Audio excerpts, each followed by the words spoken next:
شكرا السيدة الرئيسة. Thank you so much, Madam the President. After this opening word delivered by Madam the President,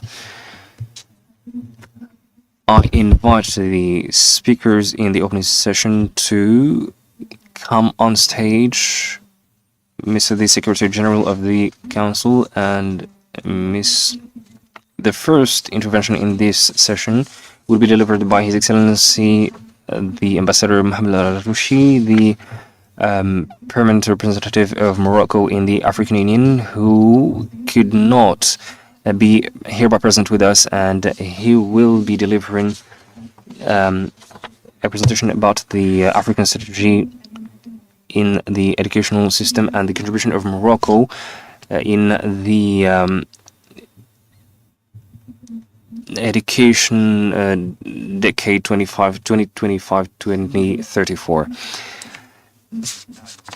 Thank you so much, and Ma'am, the President of the Higher Council of Education, Training and Scientific Research, Messieurs the Ministers, Your Excellencies, Ambassadors, heads of councils, African councils and institutions, heads and representatives of national institutions, ladies and gentlemen, all in his quality and name. It is an honor to be hereby present with you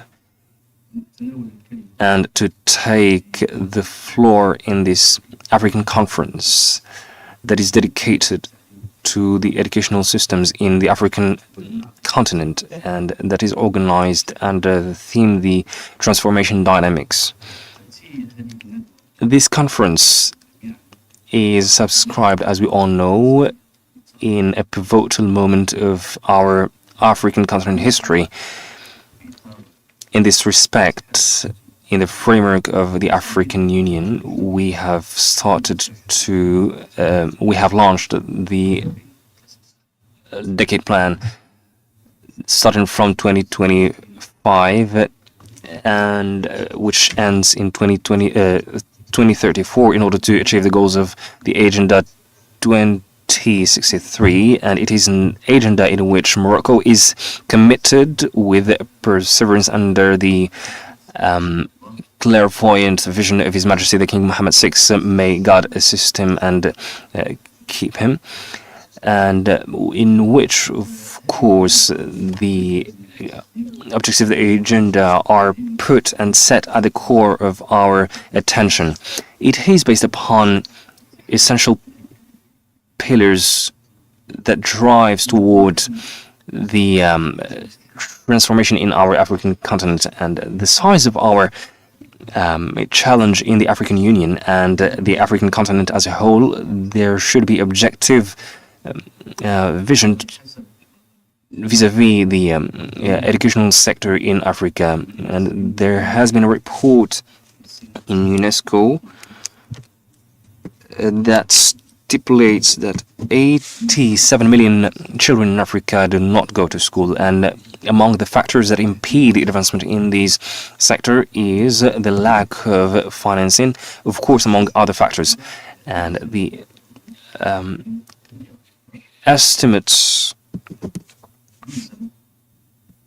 estimations stipulate that there is a need of more than $700 million in order to enable these children to have access to school.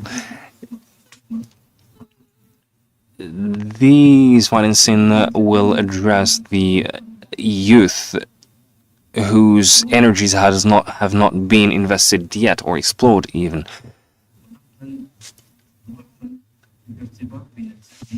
It is a weakness in order to link the advanced education and have an investment in the sector. But this situation, of course, would enable us to explore colossal capacities.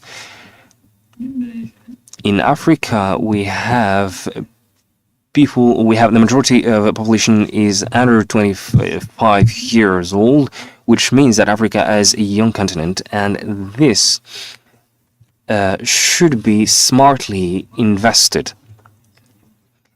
in education, training, and innovation.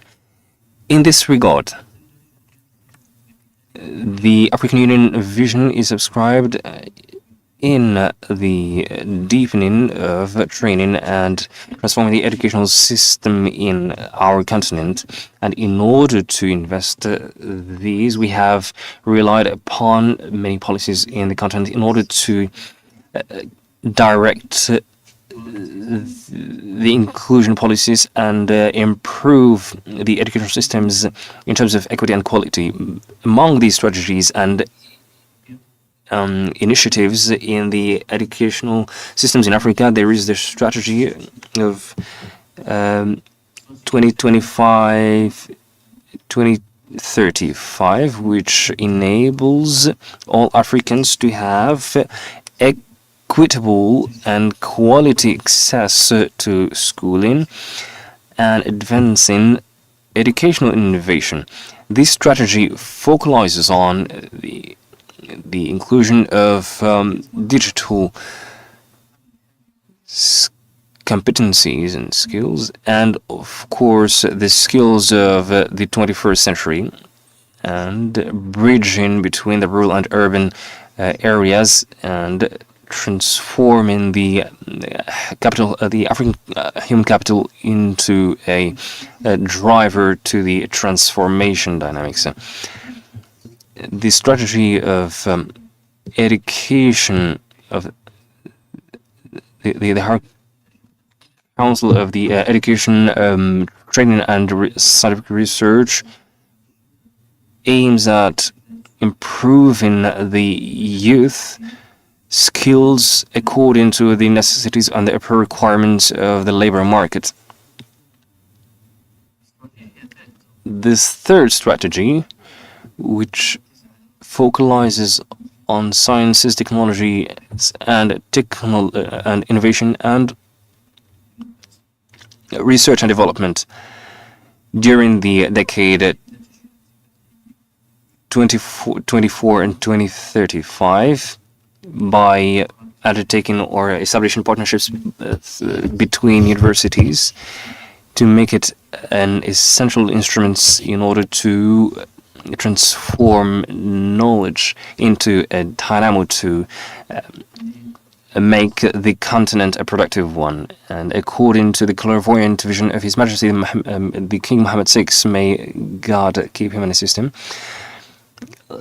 related to the engagement of Morocco in this effective contribution, Morocco reiterates and reiterates its interest and reinforce the strategies that will allow to adapt and enrich this plan of this decade plan of 2024-2035. Morocco has shared his expertise in the education reform, and it is continuously doing this.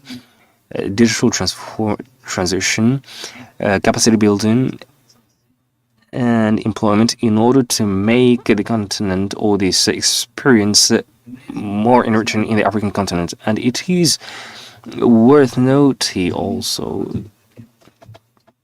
that we have concluded an act in the framework of education and employment in order to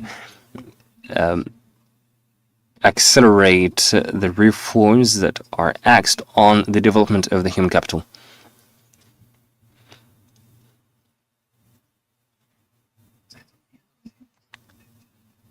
And the high patronage of His Majesty the King Mohamed VI, may God assist him, Morocco is effectively immersed in this dynamic. And as you know, His Majesty the King has put the educational transformation and human development at the heart of our strategies, and it is noteworthy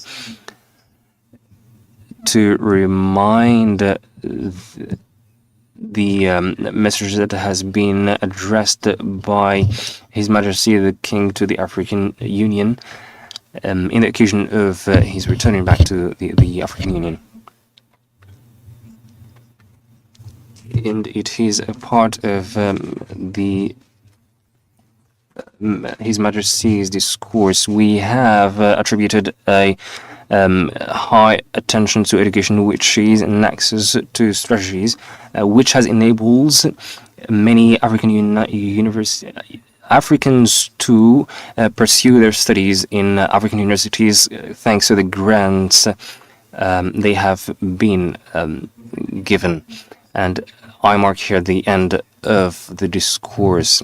This subscribes in the framework of training and vocational training that is focalizing on expertise recognized internationally and that is adapted to the labor market in order to reinforce employment.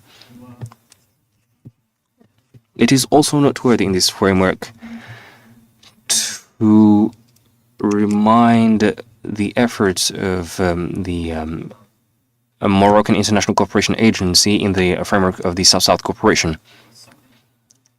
And in this context, I will deliver some figures that demonstrates the impacts of this agency. 46 sub-Saharan countries benefit from grants annually,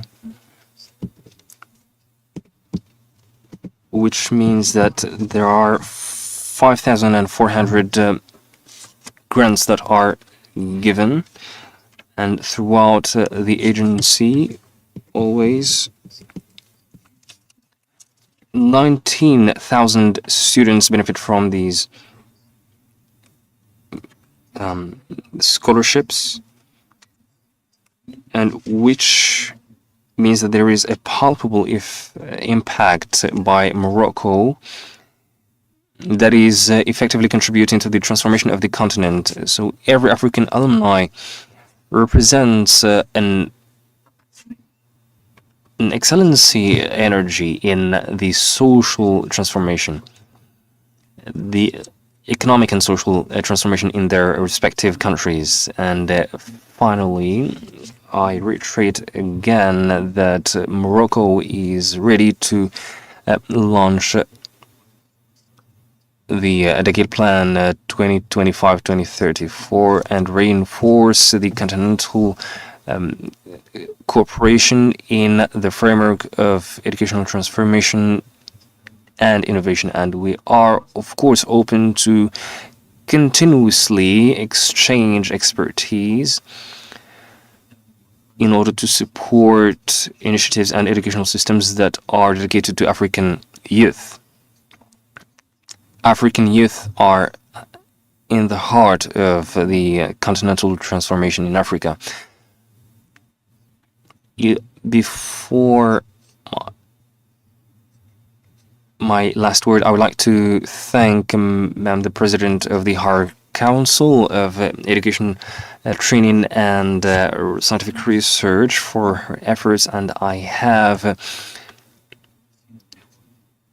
safeguarded all the attention that has been attributed to the questions related to education sector in the African continent and scientific research as well.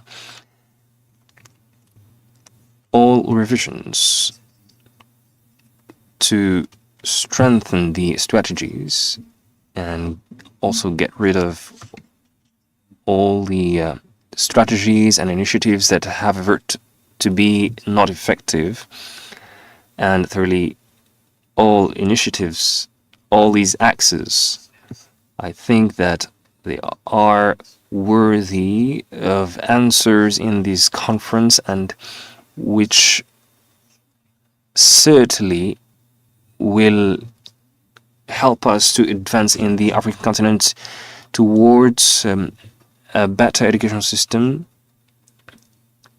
that will be a leverage to the African youth and confront many challenges in our era, in which we can witness the high pace of other nations to better their education systems and innovation. Once again, I reiterate my thanks to the President of the Council for this honorable invitation, and I wish you a successful conference. Thank you so much.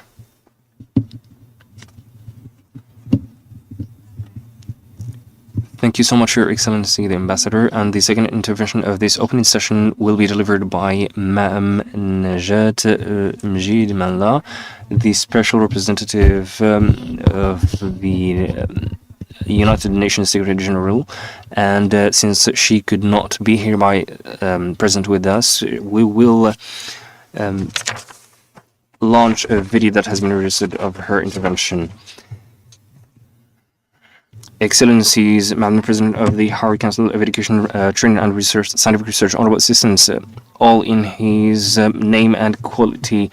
Dear friends, I would like to thank warmly Ma'am Rahma Burkia, the President of the Council, for having invited me in this African conference dedicated to transformation dynamics of the educational sectors. In this conference witnesses a pivotal moment for interactive exchanges on the status quo of advancements of reforms in educational sectors. And in this conference will allow us to have a report and identify and also share the good practices, but also to define or determine the common challenges in order to overcome them in a better way. Allow me to share with you some messages. First of all, we need a strong transformation dynamics in the educational sectors supported by a high-level political commitment. The African Union has launched the Education Decade 2025-2034 in order to accelerate the efforts to achieve the Agenda 2030 and 2063 goals. Many African countries have undertaken actions that are listed as follows: the adoption of free education policies and policies based upon data in order to ameliorate the efficacy or the effectiveness of educational system management, reform of schooling programs, adoption of digital technologies, learning by competencies, the capacity building and increasing the number of teachers, education of early childhood. So all these actions and reforms have resulted to remarkable progress in numerous African countries. The second message is to have we still have many challenges to overcome.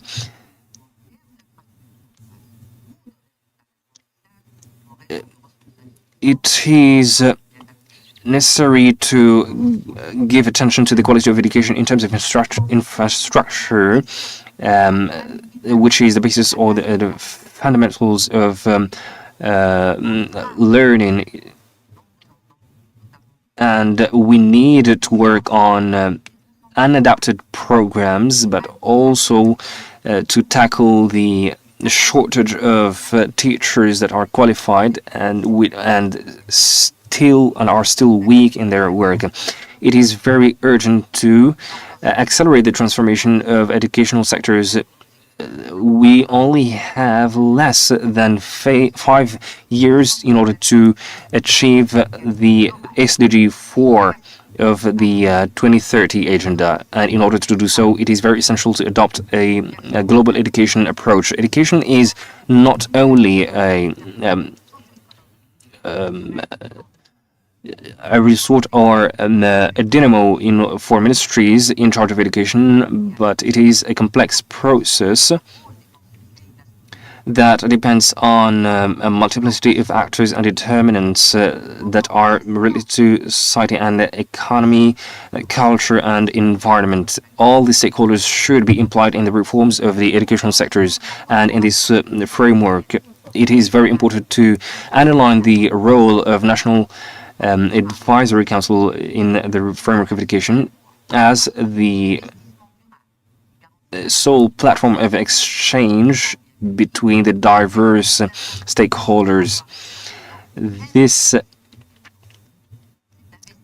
path will ensure a sustainable investment that guarantee at the same time the equitable and inclusive accessibility and quality infrastructures, and also the knowledge of teachers and the security for children. This investment is very urgent, seeing that there is a high demographic increase, and we estimate that the number of children in Africa less than 18 years old will attain 1 billion in 2050.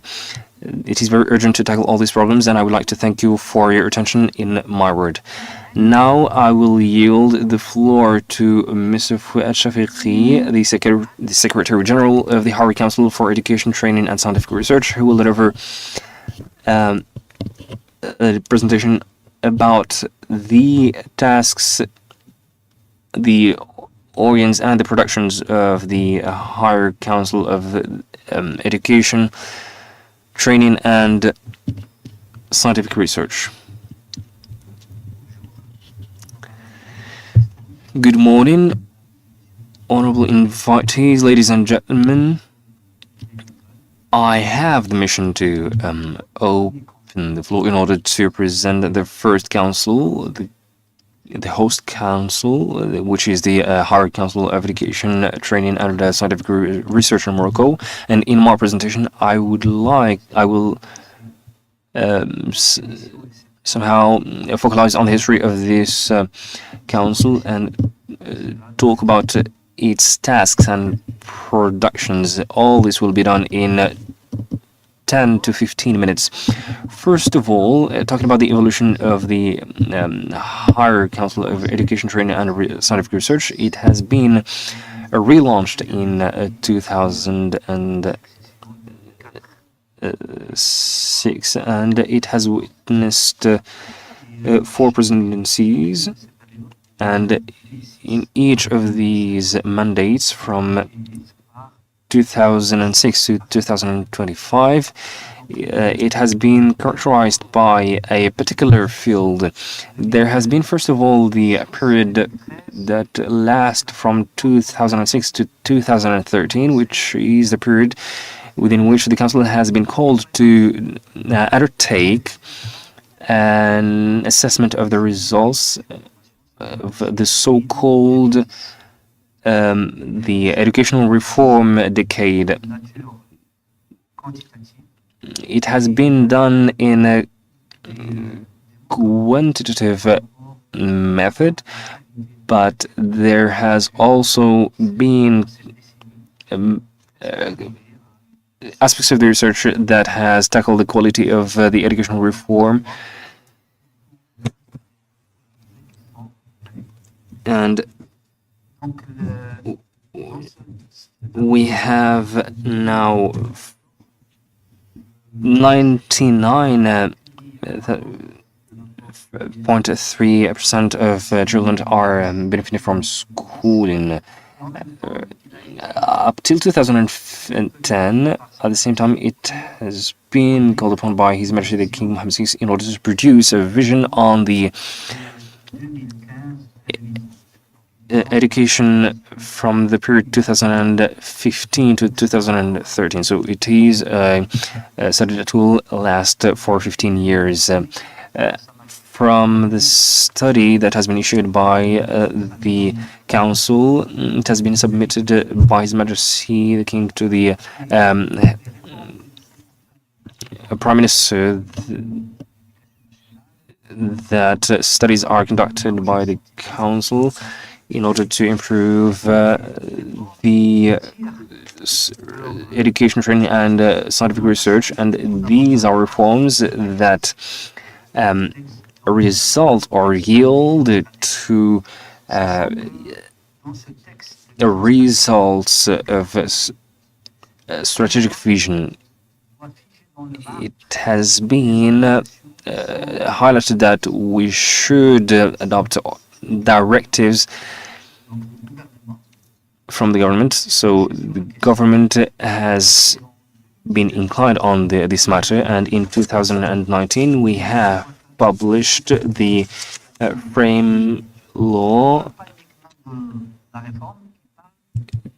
10 2017. So it is a law that tackles the educational system as a whole. And for the recent mandate that has been launched in 2022, the Council has been tackling or addressing fundamental questions. The work of the Council, first of all, is a work of accompaniment of the different departments, work of opinion and also of assessment of the different programs. And this will allow me to proceed and talk about the status of the Higher Council. It is an independent advisory institution, and if you allow me, I will read the Article 168 of the American Constitution, which stipulates that a Higher Council of Education, Training and Scientific Research has been created, which is an instance that is in charge of issue opinions on all the aspects related to education, training and scientific research, and also the objectives of the public institutions. So the first prerogative is to issue an opinion on the public institutions related to the education, and the second task is that the Council contributes to the evaluation of the public policy and the public programs that are undertaken in this field. So we have a task to issue opinions and also assessments, and there is a law in the Constitution which is the law number 12105 that directs the work of the Council. We have a platform in which we published all the works and the productions that has been published by the Council that safeguard the opinions and the assessments of the Council. So we are in charge of, as had been mentioned, issuing opinions and assessments in the sphere of education, training and scientific research and lifelong education. In terms of structure, we have two. There is the first structure in which we have a technology body that accompanies the members of the Council. So we have about 20 experts that are assigned by His Majesty, and there are also 2 boards of institutions, and the third board, which is representative of the actors.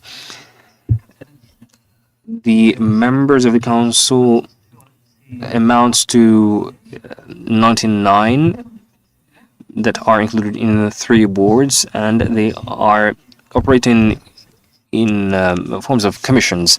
And I will come back to this point of commissions and committees in terms of organization. And from another part, there is the national body of assessment, which is independent, and it works under the responsibility of the President of the Council, Madam the President, and it has the task of assessing different programs and propose different reforms and transformation on the educational sector.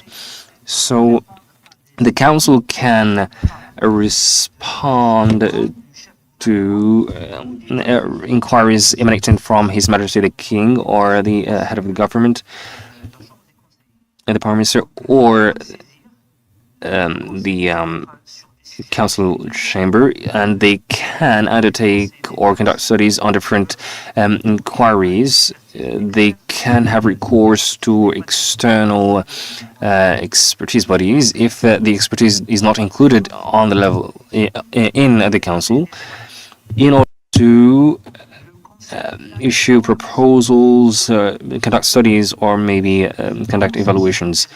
We can also yield an opinion on different questions and conduct studies or do some evaluations through the chambers of the council. When it comes to the structure, we have, of course, the president, the General Assembly, and there are 99 members in this Assembly General. General Assembly, in which there are representatives of trainees, students. There is also the General Secretariat that has a scientific character and which is independent also. My dear colleague will also present this body, and the members of the council are shared on other commissions that are in charge of the equitable access to schooling. There are other commissions that are in charge of curricula, training programs, and didactic tools. So as you can see, it is a linear structure. There are other councils that are in charge of governance, others in charge of professions of teaching, training, and management, scientific research, and technique and innovation, and others in charge of social and cultural services and the opening of in their environments. So, and there are also some ad hoc commissions, special commissions that address specific matters. So, the president directs all the or administrates all the affairs of the council, and its administration, and takes all the necessary measures to ensure the good performance of the council and its bodies. It suggests a general assembly in order to tackle all the questions that we evaluate as necessary to treat by the council. It elaborates the regulations that directs the council, its axis of development, and its action plan, which submits to the General Assembly to be approved, transmits the results and conclusions and the works of the council to the authorities and to the spokespersons. The General Assembly, it deliberates on all the matters that has been tackled by the council, and it gathers 3 times each year at least in ordinary sessions in February, July, and November, and in extraordinary sessions or special sessions each once a year if necessary or if need be. So as I mentioned earlier, there are in the president of the council, under the president of the council, there are 99 members, 20 experts, 25 members of law, and 54 representatives of concerned or related actors. The office of the council is presided by Madam President, and 9 members are elected through 3 boards. Each one of them designates or assign 3 members. So 3 members represent the experts, represent the law members and the different actors of the system, and add into these 9 members the 6 presidents of the commissions They are also included in the board, so there are 15 members in the board, plus, of course, the president, and the president of the council can call upon any person who they deem to be utile or useful in the works of the council. And the president of the commission has a task to organize the works and the function of the offices. There are the permanent commissions, as I mentioned earlier. There are 6. There are the ad hoc commissions and the group work. So between these 3 commissions, there is the ad hoc commissions. They will debate regarding some specific or special matters, and they will end up issuing reports related thereby. The commissions and the work groups elaborate some opinion projects and proposals or recommendation proposals. They supervise and contribute to the conduction of studies and preparatory research of reports and opinions. They transfer results of their work to the office in order to have a follow-up of the function of the council. The council during the last years has produced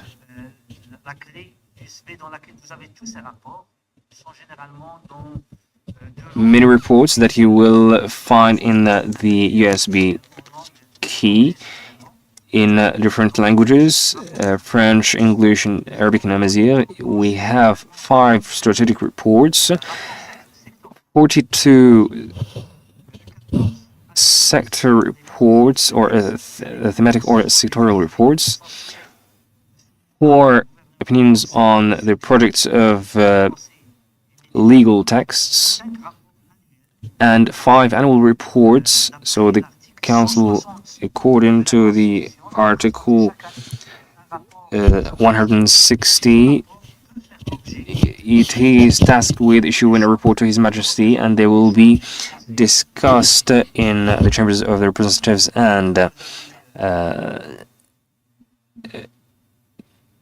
councils.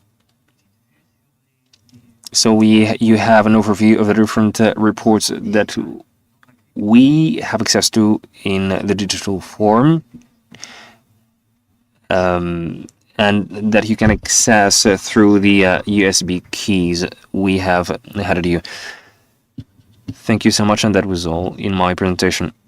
Thank you so much, Mr. the Secretary General, and I proceed to yield the floor to Mr. Hisham Et Mansour, the Director of the National Body for Evaluation, Higher Council for Education, Training and Scientific Research.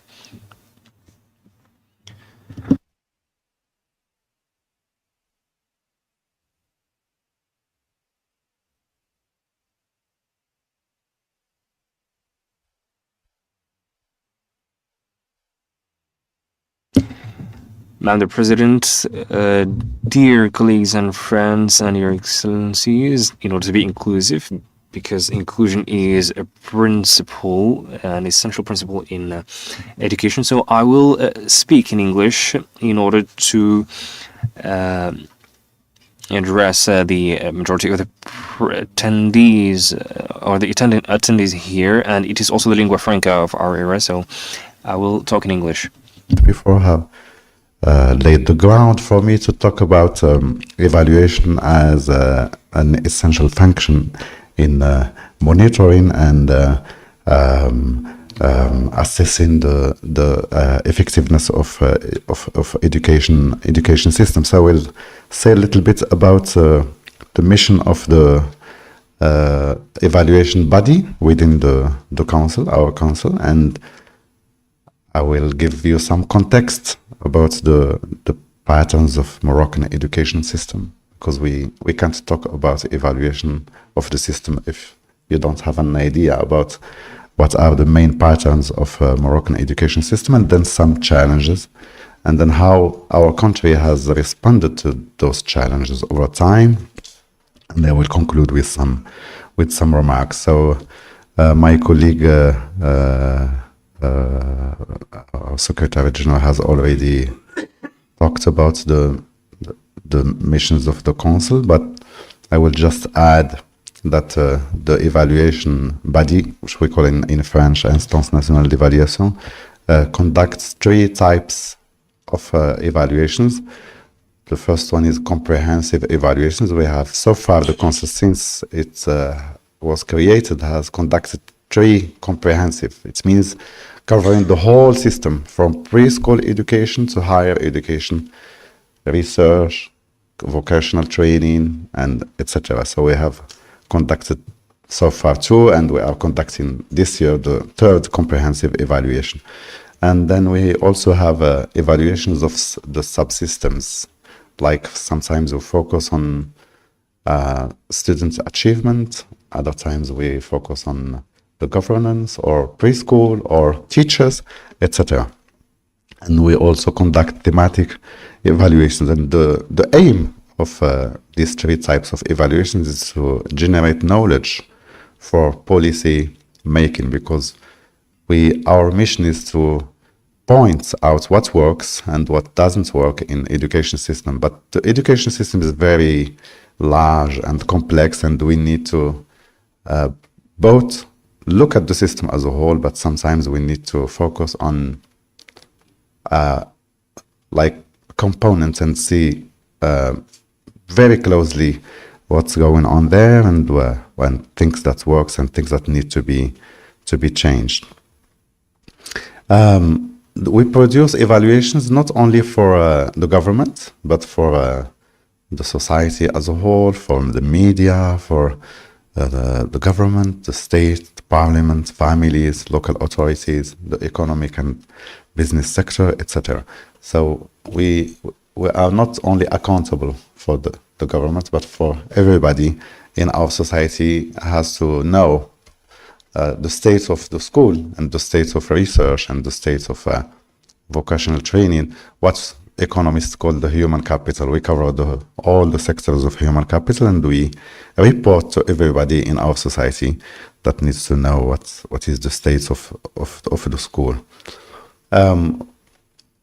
We collaborate, like what we are doing today, with the international partners to learn, to share best practices and experience, to learn also to apply international evaluation standards, and also we share visits and experiences with our international partners. We are part of a European network of education councils, and hopefully after this conference we will be part of our African network of education council and actors.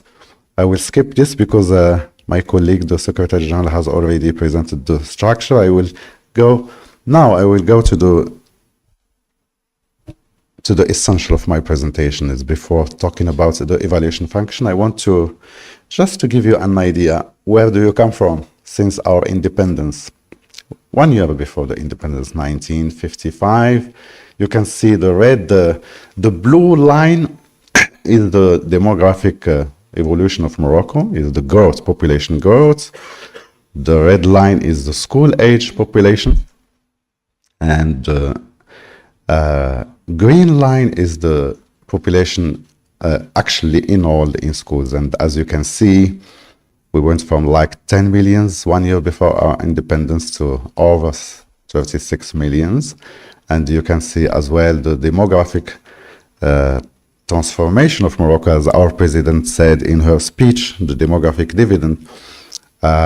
If you look at the red line on the top, the school age population in early years of independence was about over 70%, but a few only were enrolled. Compared to today, as you can see, the gap between the school age population and the population actually enrolled in school has really closed, and we came a long way in terms of access. But in a few minutes, I will talk about the challenges of quality, because I think we have the same patterns and as many countries in Africa and in Asia, etc. We have made a huge progress in terms of access, but the quality still is still a challenge, as you can see in this graph from international education surveys. For example, look at this on the left in terms of teams. Teams is as you know, is the survey which surveys students in terms of mathematics, sciences, etc. The dotted line is the international mean, is 500 points, and you can see that in Morocco since 2011, since we participated in teams.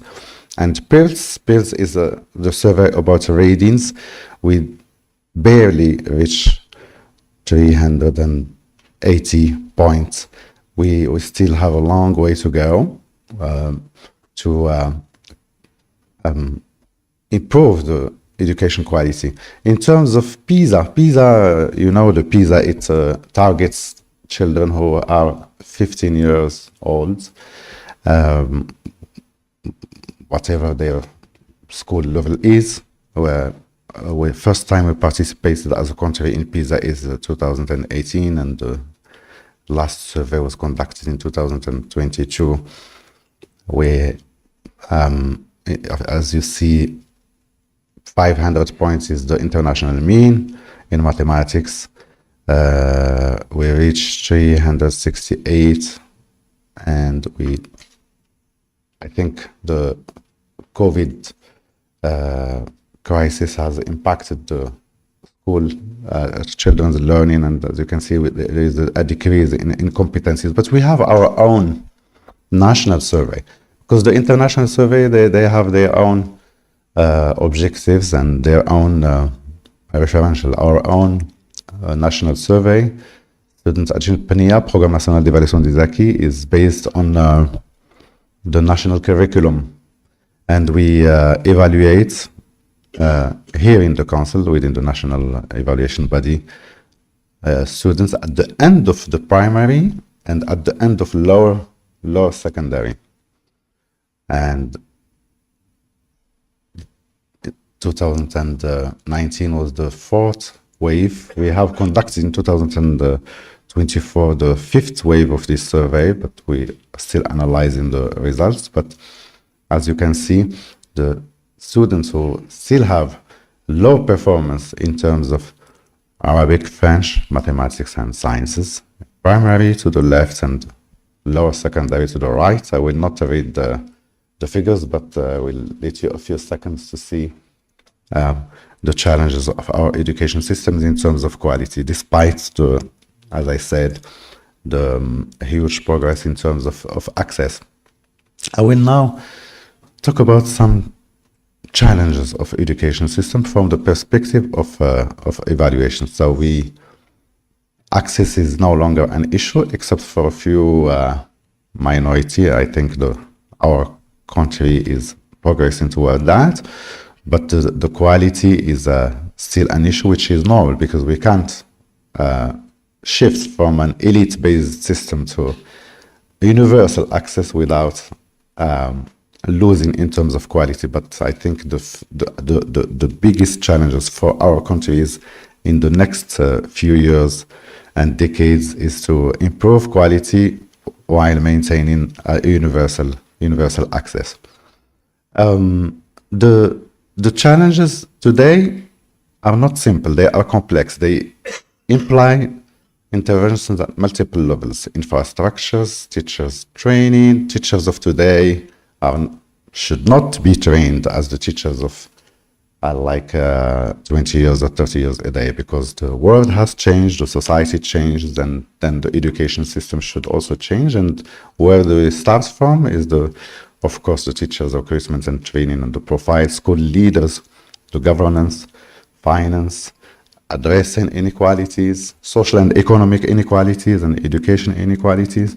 Also, the policy development and implementation is very, very complex. It's not, education has not to do only with education sector, but the whole government, like to address the impacts of social inequality on education, you should talk to the whole governments and authorities that should address the what we call the non-school factors that impact education. We still also have, of course, the problem of dropout and illiteracy rates. The illiterate people, they are parents, they are brothers and sisters and parents of children. So illiteracy is also a very big challenge in terms of addressing education system, as well as what we call today in education research the 21st century skills. Today we should shift from teaching children to learning, to enable a learning environment, to enable them to learn critical thinking. Data today is available to everybody on the phone, on the smartphone. Teachers should not teach anymore, but they should help children to learn in different ways, including the critical thinking that is very, very important today. And I will not make a point about artificial intelligence, because we are not initiating this, but we are just using artificial intelligence, but we should prepare ourselves and our education system to address this. So how Morocco has addressed these challenges in 2000s, or a little bit before, His Majesty has created a commission to think about the challenges of our education system and the way forward. So the goal of the National Charter of Education and Training, which was elaborated by a commission formed by eminent experts, some of them are here today as a member of the council. And the main objective of this charter was to place the learner at the center of the system. As you can see, the issue of access was already partially addressed, but the thinking started to around the learner, students. Then to promote lifelong learning was a new notion at that time. Not only school-age children, but everybody in the society has the right to learn in their whole life, not only when as a kid. And then of course, one of the problems, not exclusively, but it's an important problem, is to link the school to the economic and social environment. And the charter has covered the 6 main areas, as you can see: access and the economic relevance of the education and pedagogical organization, quality, human resources, governance, partnership, and financing. And at the time when our president used to lead the evaluation body, she has lead this evaluation of the charter, 10 years or 12 years of the charter. So the evaluation body has assessed what really works in implementing this charter and what didn't work. And I'll just sharing with you a few findings. Massive school expansion, increased public investments, institutional reforms. Morocco created regional academies to deal with the education governance in every region. More autonomy for universities, reform in the universities, the LMD, bachelor, master, doctorate, etc. Curriculum was reformed, etc. And also the social support, etc. But this evaluation has identified the main challenges as follows.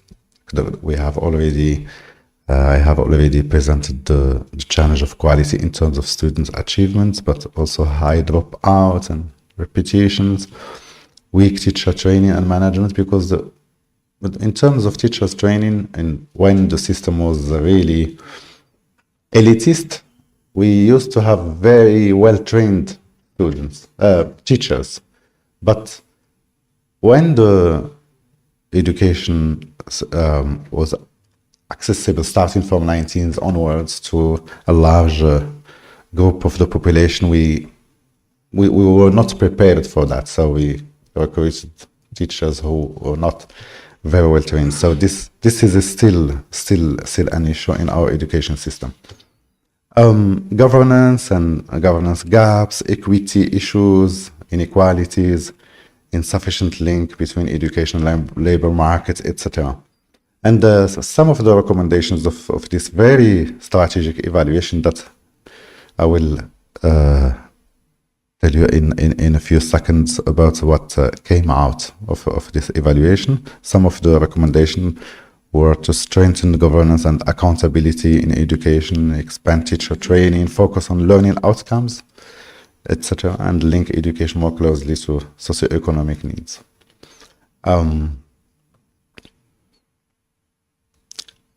This evaluation has inspired the Council in the thinking about the way forward. So in 2015, the Council has elaborated the strategic vision of the reform of education, which focus on three main pillars: quality, equity, and the promotion of individual and society. This vision has recommended to shift from schooling to learning, promotes plurilingualism, like our own languages, Arabic, Amazigh, and foreign languages, digital literacy, etc. Introduces performance-based governance. It's 23 levels have been identified to take our education system forward. So I will just, after 2014, of course, as I said in the beginning of my presentation, the evaluation body produced many sectorial and thematic evaluations, as you can see, and you have in your bags the USB that includes everything. So I will conclude now. Please note that the sign language interpreter is in need of the sound.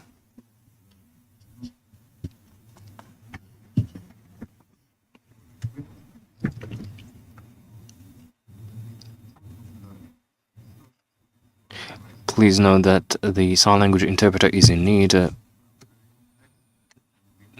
hearing the sound of the floor. What works and what doesn't work, but also evaluation can also be an instrument of equity. We need to look at the excluded students from our education system, why they are excluded. Not because they are not able to learn, but there are factors that needs to be identified and addressed, social, economic, and etc. Thank you very much.